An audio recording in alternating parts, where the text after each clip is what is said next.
Anne, une femme de foi profonde, vivait dans l'ancien village israélite de Rama. Le village était un village humble, mais dynamique niché au milieu de collines et de champs en terrasse. L'arrière-plan était parsemé de petites maisons en briques crues au toit plat, où les familles se rassemblaient à ciel ouvert. Le tabernacle de Silo, où les sacrifices étaient offerts et les prières levées, était le lieu de culte central des Israélites avant l'établissement du temple à Jérusalem. Israël était dans la tourmente. Le peuple s'était détourné de Dieu et les ennemis menaçaient sa paix. Le sacerdoce était corrompu et l'espoir s'effaçait. Mais Dieu préparait une restauration à travers la foi d'une seule femme, Anne. Psaume 34 verset 17 dit, « Les justes crient et l'Éternel les entend, il les délivre de toutes leurs ennuis. » Anne a souffert des années de stérilité et de ridicule. Le psaume 113 verset 9 déclare, « Dieu fait que la femme stérile tient la maison et soit une joyeuse mère d'enfants, même si son cœur était lourd de chagrin, elle se tourna vers Dieu avec foi. » 1 Samuel 1 verset 10 dit, « Dans sa profonde angoisse, Anne a prié le Seigneur en pleurant amèrement. » Anne, bien que profondément aimée par son mari, était dans une profonde désolation. Sa douleur a été aggravée par Pénina, l'autre femme de son mari qui se moquait de sa stérilité. Pourtant, elle s'accrochait à l'espoir. Anne choisit de chercher Dieu au lieu de riposter. Le psaume 34 verset 18 dit, « L'Éternel est proche de ceux qui ont le cœur brisé et sauve ceux dont l'esprit est brisé. » Accablée par le chagrin, Anne entra dans le temple et épancha son âme devant le Seigneur en jurant de consacrer son fils à Dieu s'il répondait à sa prière. 1 Samuel 1, verset 11 dit, « Seigneur Tout-Puissant, si seulement tu regardes la misère de ton serviteur et si tu te souviens de moi, je le donnerai au Seigneur pour tous les jours de sa vie. » Comme le dit Philippiens 4 verset 6, « Ne vous inquiétez de rien, mais en toute situation, par la prière et la supplication avec action de grâce, présentez vos demandes à Dieu. » Élie le grand prêtre a vu la prière silencieuse d'Anne et a d'abord mal compris son chagrin et l'a réprimandé. Mais Anne a répondu, « Je répands mon âme devant le Seigneur. » En entendant son appel, Élie l'a béni. 1 Samuel 1 verset 17 dit, « Va en paix et que le Dieu d'Israël t'accorde ce que tu lui as demandé. » Anne est rentrée chez elle avec une foi renouvelée. Dieu a entendu et répondu à la prière d'Anne. Et avec le temps, Dieu l'a béni avec un fils Samuel dont le nom signifie « Dieu a entendu ». Comme il est dit dans 1 Samuel 1 verset 27, « J'ai prié pour cet enfant et le Seigneur m'a accordé ce que je lui ai demandé. » Anne est restée fidèle à son vœu. Lorsque Samuel a été sevré, elle l'a amené à Élie, le prêtre, le consacrant au service de Dieu. 1 Samuel 1 verset 28 dit, « Ainsi maintenant, je le donne au Seigneur.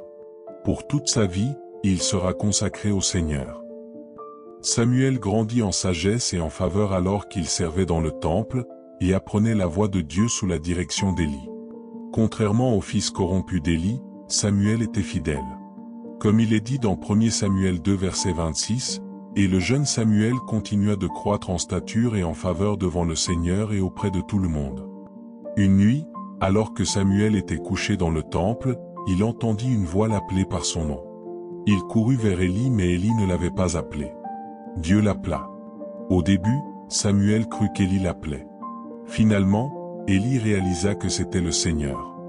Il dit à Samuel de dire « Parle Seigneur, car ton serviteur écoute. » Comme le dit 1 Samuel 3 verset 10, alors Samuel dit « Parle pour ton serviteur, il écoute. » Dieu révéla une vision à Samuel, prédisant le jugement sur la maison d'Élie pour sa corruption. Malgré sa peur, Samuel transmit fidèlement le message divin.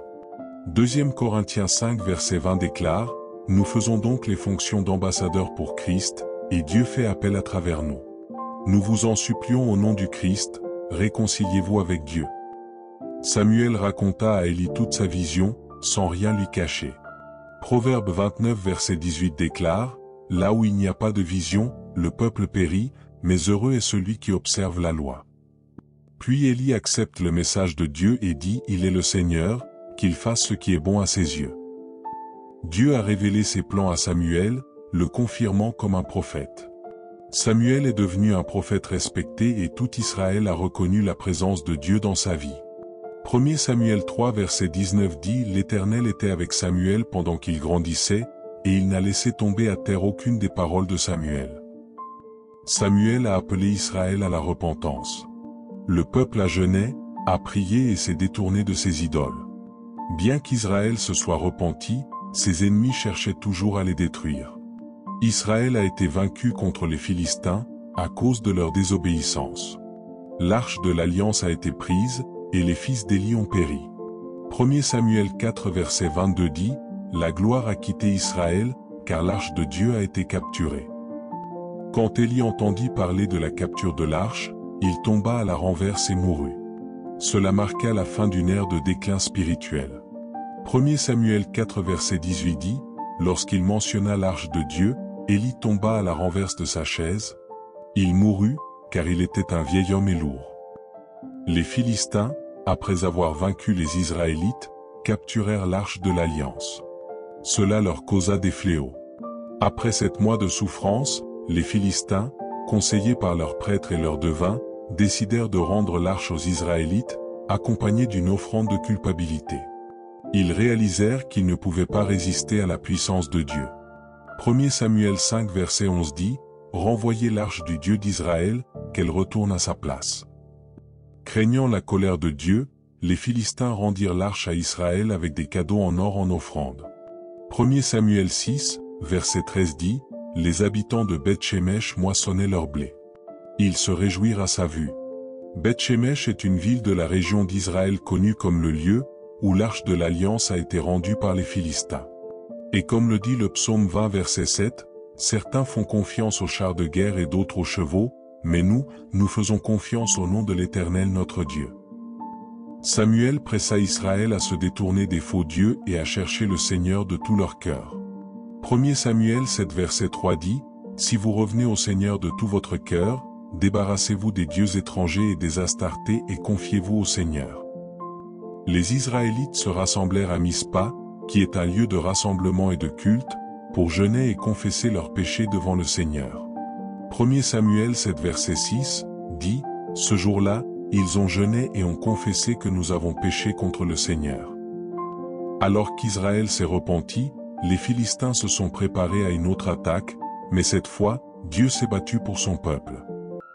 1 Samuel 7 verset 10 dit « Ce jour-là, l'Éternel tonna avec un grand tonnerre contre les Philistins et les poussa dans la panique. » Samuel intercéda pour Israël en offrant un sacrifice à Dieu. 1 Samuel 7 verset 9 dit « Alors, Samuel prit un agneau de lait, et l'offrit en holocauste à l'Éternel. Il cria à l'Éternel pour Israël, et l'Éternel lui répondit. » Par la puissance de Dieu, Israël triompha de ses ennemis. 1 Samuel 7 verset 13 dit « Les Philistins furent donc maîtrisés et cessèrent d'envahir le territoire d'Israël. » Les Philistins ne pénétrèrent plus sur les frontières d'Israël. Le psaume 138, verset 7 déclare « Même si je marche au milieu des ennuis, tu préserves ma vie. Tu étends ta main contre la colère de mes ennemis et ta main droite me délivre. » Après une victoire sur les Philistins, Samuel a érigé une pierre pour commémorer l'aide de Dieu. 1 Samuel 7 verset 12 dit « Puis Samuel prit une pierre et la posa. Il la nomma Ebenezer, ce qui signifie la pierre du secours, en disant « Jusqu'ici l'Éternel nous a secourus. » Psaume 46, verset 1 déclare « Dieu est pour nous un refuge et un appui, un secours qui ne manque jamais dans la détresse. » Samuel gouverna Israël avec sagesse et justice, allant de ville en ville pour juger avec équité. Sous sa direction, Israël connut la paix. 1 Samuel 7 verset 15 dit « Samuel a continué à diriger Israël tous les jours de sa vie. » Tandis que son fils Samuel dirigeait les Israélites, Anne était occupée à accomplir son vœu de consacrer Samuel à Dieu. Anne a continué à faire des visites annuelles à Silo avec son mari, Elkana, pour offrir des sacrifices. Malgré la direction juste de Samuel, le peuple exigeait un roi, voulant être comme les autres nations. Samuel les a avertis des conséquences. 1 Samuel 8 verset 7 dit « Et l'Éternel lui dit, écoute tout ce que le peuple te dit. Ce n'est pas toi qu'ils ont rejeté, mais c'est moi qu'ils ont rejeté comme roi. » Dieu a choisi Saül pour être le premier roi d'Israël, ordonnant à Samuel de l'oindre. 1 Samuel 9 verset 16 dit, « À peu près à cette heure demain, je t'enverrai un homme du pays de Benjamin. Tu l'oindras comme chef de mon peuple d'Israël. » Bien qu'Israël ait eu son roi, Samuel leur rappelle d'obéir à Dieu. 1 Samuel 12 verset 23 dit, « Quant à moi, loin de moi la pensée de pécher contre l'Éternel en ne priant pas pour vous. Je vous enseignerai la voie qui est bonne et droite. » Saül a désobéi aux ordres de Dieu de détruire complètement les Amalécites et leurs possessions, ce qui a conduit à son rejet en tant que roi et au transfert du pouvoir. Dieu était mécontent des actions de Saül et de son incapacité à diriger selon la volonté de Dieu. 1 Samuel 15 verset 26 dit, « Tu as rejeté la parole de l'Éternel, et l'Éternel t'a rejeté comme roi d'Israël. » Dieu a envoyé Samuel pour oindre un nouveau roi parmi les fils d'Isaïe, choisissant David, un humble berger. 1 Samuel 16 verset 13 dit, « Samuel prit la corne d'huile, et l'oignit en présence de ses frères. Et à partir de ce jour-là, l'Esprit de l'Éternel demeura sur David avec puissance. » Des larmes d'âne, au leadership de Samuel, la fidélité de Dieu était évidente. Joël 2 verset 25 dit, « Je te rendrai les années qu'ont dévoré les sauterelles. » La vie de Samuel était la preuve de la capacité de Dieu à restaurer et à racheter. Anne éleva la voix dans l'adoration, exaltant le Seigneur qui avait transformé son chagrin en joie. Comme il est dit dans 1 Samuel 2 verset 1, elle déclara, « Mon cœur se réjouit dans le Seigneur ma force est élevée. Ma bouche se glorifie contre mes ennemis, car je me réjouis de ta délivrance. » Elle loua la souveraineté de Dieu, proclamant qu'il abaisse les orgueilleux et élève les humbles, qu'il fait sortir les humbles de la poussière et les fait asseoir parmi les princes. Les paroles d'Anne ont fait écho à travers le temps, un témoignage de la puissance de Dieu pour restaurer, et de sa fidélité envers ceux qui ont confiance en lui. Faites confiance en l'heure de Dieu. Comme Anne, vos prières et votre foi peuvent conduire à la restauration.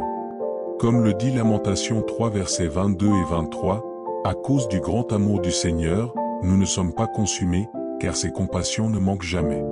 Elles sont nouvelles chaque matin. Grande est ta fidélité, Seigneur Dieu. » Si cette histoire t'a inspiré, partage-la avec les autres, et souviens-toi que Dieu est toujours au travail même quand nous ne pouvons pas le voir. Veuillez aimer, partager et vous abonner pour plus d'informations bibliques.